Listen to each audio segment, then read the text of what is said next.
Olá pessoal, tudo bem? Eu me chamo Mariana Freitas, sou autora principal e apresentadora do artigo denominado Conhecimento da População sobre o AVC, uma revisão sistemática da literatura.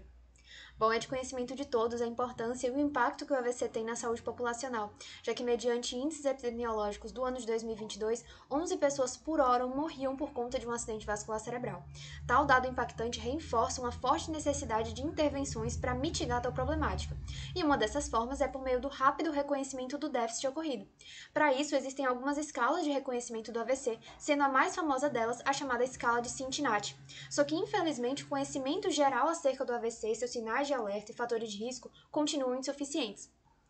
Tendo isso em vista, o presente estudo objetivou determinar se essas intervenções de conscientização influenciam no nível de conhecimento da população a respeito do AVC.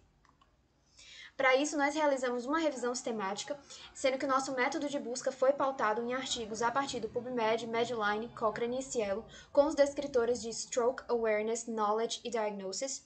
Os estudos incluídos foram ensaios clínicos e estudos prospectivos que foram publicados durante o período de 2013 a 2023, onde a amostra possuíam participantes com mais de 18 anos e onde o desfecho primário fosse o nível de conhecimento sobre o AVC. No que se refere aos critérios de exclusão, foram excluídos artigos incompletos e artigos que não apresentavam escalas para avaliar o conhecimento da população acerca da temática.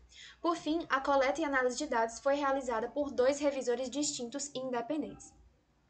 Bom, mediante o exposto anteriormente das pesquisas das bases de dados, ao final de tudo, houveram 990 resultados encontrados e 6 artigos foram incluídos no estudo, sendo que a nossa amostra total de participantes foi de 2.065.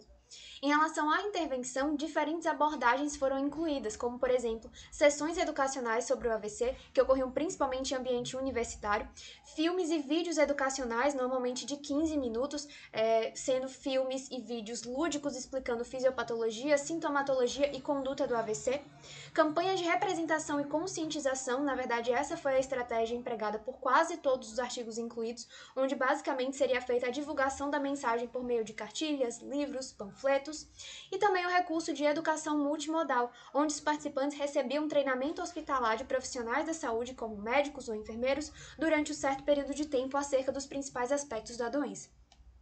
Bom, no que se refere à análise de conhecimento populacional pré-intervenção, a maioria dos artigos realizaram uma análise por subgrupos para tentar mitigar as diferenças da amostra. Então, era separado por sexo, por idade e também por nível educacional basal.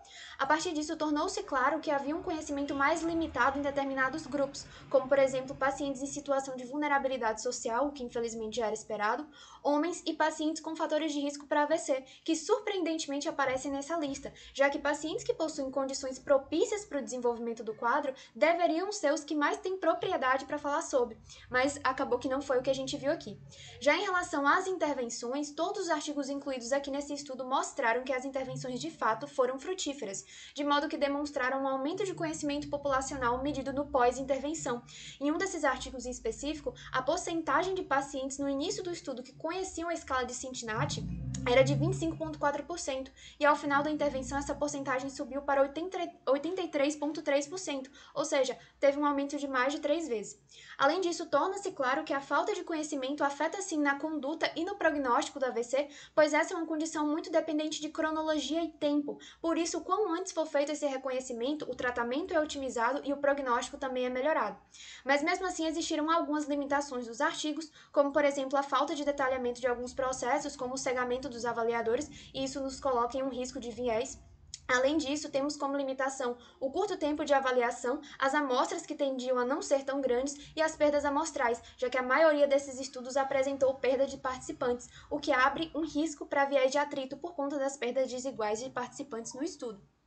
Por fim, conclui-se que essas intervenções de conscientização auxiliaram sim no nível de conhecimento populacional e elas devem ser adotadas para que a gente tenha uma melhor efetividade e, consequentemente, um melhor prognóstico nesses pacientes com o acometimento de AVC. Essas foram as nossas referências e muito obrigada pela atenção de vocês.